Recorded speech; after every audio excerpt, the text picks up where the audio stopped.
राधे राधे गुरुदेव। गुरुदेव, दुनिया में बहुत सारे पंथ देखने को मिलते हैं, बहुत सारे आश्रम संप्रदाय। तो संप्रदाय कितने हैं और किस संप्रदाय के शरणागत होकर मनुष्य को भगवान का भजन करना चाहिए जिससे भगवान जल्दी प्रसन्न हो, और इस संप्रदायों की उत्पत्ति कैसी हुई ये बताने की कृपा कीजिए। गुरवे गौरचंद्राय राधिकाय तदालय कृष्णाय कृष्ण भगताय तद्भगताय नमो नमः।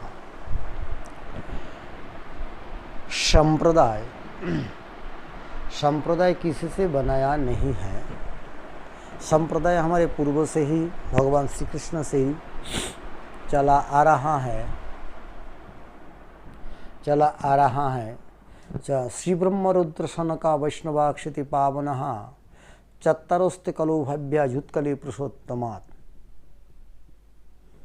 तो श्री संप्रदाय और एक ब्रह्म संप्रदाय, ब्रह्म अर्थात ब्रह्मा से जो आया है, ब्रह्मा ही जो शिक्षा दिए है वो है ब्रह्म संप्रदाय, जो मध्याचार्यों ने इसको स्वीकार किए थे।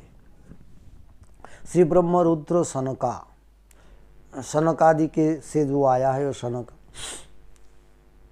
ये चार जो है वैष्णव संप्रदाय जिसको महाप्रभु जी ने स्वीकार किया है, हमारे श्री गौरांग महाप्रभु ने स्वीकार किया है।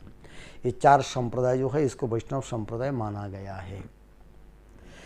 तो संप्रदाय वही है जो पहले से मूल से चले आ रहा है,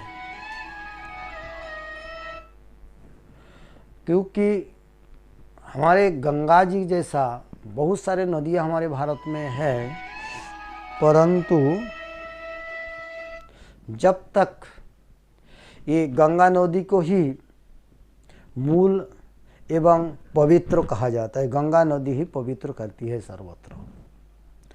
अब ये जो गंगा में स्नान करने से लोग पवित्र होता है, तो स्नान आपको गंगा में ही होना चाहिए।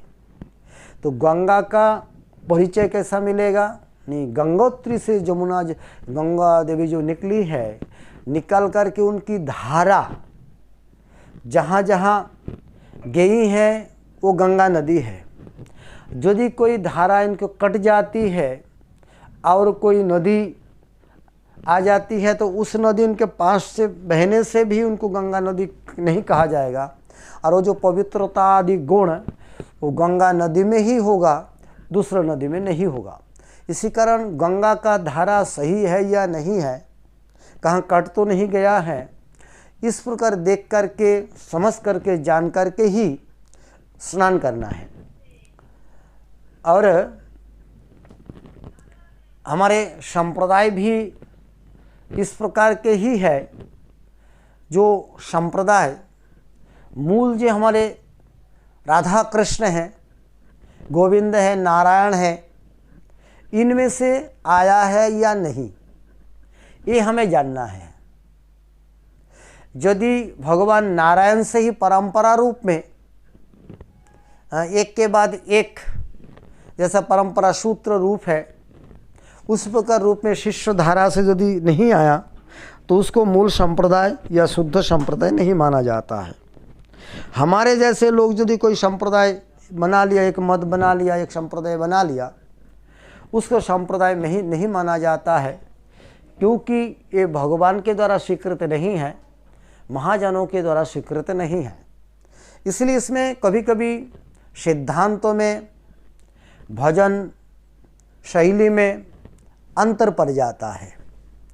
जो इस भजन के द्वारा भगवान को ही प्राप्त करेगा, ये समझना बड़ा ही मुश्किल पड़ जाता है, क्योंकि भगवान को प्राप्ति करने का जो उपाय है वो भगवान ही बोला है। सर्वप्रथम श्री भगवान ब्रह्मा जी को कहते हैं, इस संपूर्ण भागवत को चतुश्लोक के रूप में ब्रह्मा जी को कहा, ब्रह्मा जी को उपदेश दिए। तेने ब्रह्म हृदय यादि कवये मुह्यन्ति यत् सूरयः। उनका हृदय में भगवान अंतर्जामी रूप में ही उनके हृदय में संपूर्ण वेदों को प्रकाश कर दिया, संपूर्ण सिद्धांतों को प्रकाश कर दिया। वेद में जो भगवान उपासना का जो नियम है उनको हृदय में अपना बुद्धि तो हो गए हैं। भगवान को कैसा प्राप्त किया जाता है, इसके मार्गों जो है भगवान स्वयं ही ब्रह्मा जी को देते हैं।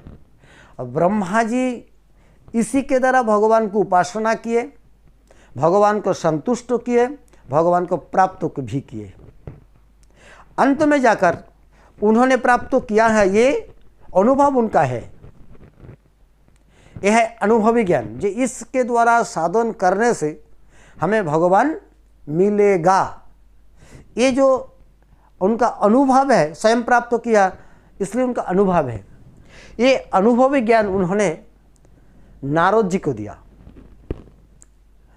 नारद जी को दिया। नारद भी इस प्रणाली से, इस मंत्र, इस नाम के द्वारा आराधना करते हुए भगवान को प्राप्त किया है। नारद जी इस ज्ञान दिया है व्यासदेव को, व्यासदेव जी ने सुखदेव को दिए हैं। इसी प्रकार जो है व्यासदेव से नारद, नारद से बहुत सारे शिष्य हुए हैं जो परंपरा नाम से विस्तारित होकर के आज तक इस धराधाम में हमारे सामने आए हैं। तो हम यदि इस सूत्र को पकड़ के रखते हैं, इस धारा को पकड़ के रखते हैं, तो फिर वही जिस ज्ञान के द्वारा, जिस आराधन के द्वारा भगवान को प्राप्त किया है, हम भी उच्च आराधना के द्वारा भगवान को प्राप्त कर सकेंगे। और यदि इसमें कट जाता है, जो भगवान कहा नहीं है उसके द्वारा, जो ब्रह्मा जी कहा नहीं है, व्यासदेव नहीं कहा है और नारद जी नहीं कहा, इस प्रकार आगे जाकर के बना हुआ किसी का भी हो, उसमें दोष रह जाता है। महाजनों जेनो गतोष पंथा, ये महाजन के जो बनाया हुआ जो मार्ग है, इस मार्ग में चलेंगे, इसको कहेंगे संप्रदाय। और इस मार्ग जहाँ कट जाता है वो संप्रदाय विहीन हो जाता है। संप्रदाय विहीना मंत्रा स्ते विफला मताः।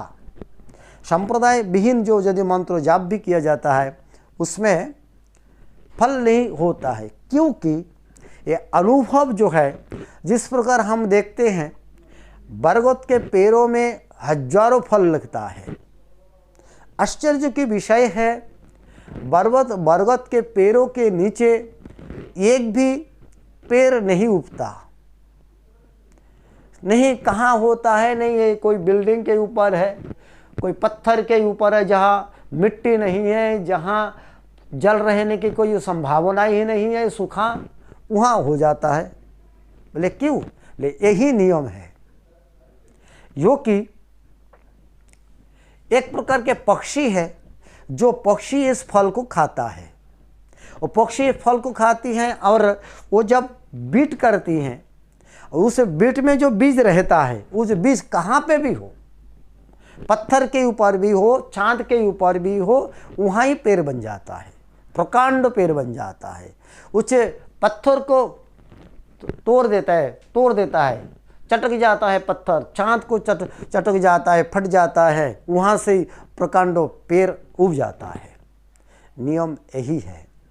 इसका ये नियम है, वो फल जब तक वो पक्षी नहीं खाएगी और उनके पेट के भीतर है जो लाला, इसके साथ सम्मिश्रण नहीं होगा वो बीज, तब तक वो बीज उगेगा नहीं, उसे अंकुरित नहीं होगा, उसके पेड़ नहीं बनेगा, फल नहीं मिलेगा। ठीक इसी प्रकार हमारे परंपरा के अनुसार हमारे गुरुवर्गगण, पहले महाजनगण इस ज्ञान को प्राप्त किए अपने अनुभवी गुरु से। उनसे प्राप्त करते हुए भी इस ज्ञान के द्वारा उन्होंने भगवत आराधना किए, भगवत भजन किए, भगवत सेवा किए, करके भगवान को संतुष्ट करते हुए भगवान को प्राप्त किया है। ये जो उनका साधन बल, साधन रूपी वो उसका जैसा पेट का लाला उसमें मिश्रण होता है, इस प्रकार साधन रूपी जो शक्ति है, अनुभव है, उस जो बीज में अर्थात मंत्र में ये सम्मिश्रण हो जाता है। तो उससे शक्ति रहने के कारण पूर्व महाजन के अनुभव रूपी शक्ति, साधन रूपी शक्ति, भगवान प्राप्ति रूपी शक्ति इसमें जो मिली हुई है, इससे शक्ति संपन्न उस नाम, उस मंत्र को कोई भी ग्रहण करे तो फिर वो भी साधन के द्वारा उच्च फल को प्राप्त कर सकता है। उनके हृदय में भी प्रेम लता अंकुरित होगी, उसमें प्रेम रूपी फल भी लगेगा और स्वयं भी प्रेम फल खा पाएंगे। और यदि उसी प्रकार वो पेड़ के नीचे कितना भी हो बीज नहीं होगा। इसलिए शास्त्रादि में बहुत दिखाई पड़ता है जो सम्मंत्र शब्दादि कुछ मिलता है, परंतु स्वयं पढ़ के उसके द्वारा साधन नियम लिखा हुआ भी है, वो नियम पढ़ के वो जो है वो भगवान को प्राप्त नहीं कर सकता, क्योंकि उनके महाजन का अनुभव रूपी जो ज्ञान उसमें सम्मिश्रण नहीं है। इसके कारण ही सब कोई को संप्रदाय को स्वीकार करना होता है, गुरु को स्वीकार करना होता है। इसलिए कहा जाता है समर्थ गुरु कहा जाता है, सद्गुरु कहा जाता है। और जिसके पास ये अनुभव ज्ञान नहीं है उसको सद्गुरु नहीं कहा जाएगा और ना तो समर्थ गुरु कहा जाएगा। और उनसे यदि हम दीक्षा ले, मंत्र आदि ग्रहण करें तो उस मंत्रों में हम भी समर्थ प्राप्त नहीं कर पाएंगे।